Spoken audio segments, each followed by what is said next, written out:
guys, maglagay tayo ng tubig. Ayan, naglagay tayo ng tubig. Ilagay na rin natin yung kamatis sa kabumbay. Pakuluan. Ayan, nasa loob. Pakuluan lang ito. Takpan lang. Maglagay ng Knorr chicken cube. 1 cube lang. Ayan. So, kumukulo na siya. So, ang gagawin ay ilagay na itong bangus. Yung bangus guys. Tapos boil it. Tsaka takpan lang.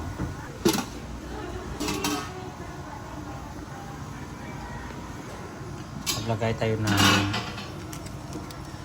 konti lang sinigang sampalok. Ayan, takpan na kuluan. Tapos maglagay na lang tayo ng seasoning magic sarap, konti lang. Ayan, tikman natin ang sabaw kung tama na yung timpla.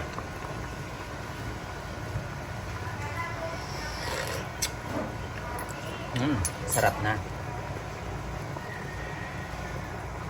Tapos tanga-talang balunggay. Nundang balunggay. Ayan. So yan na.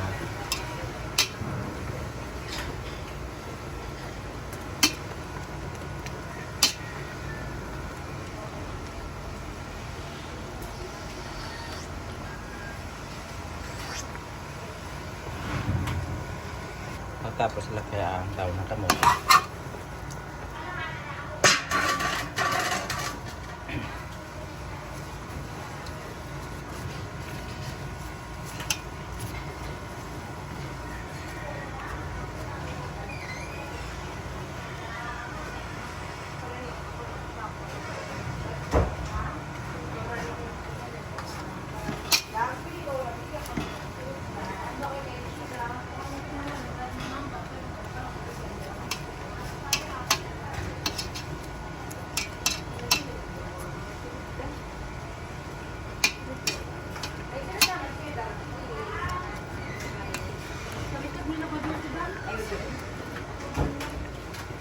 Ay sir, pagkahamot.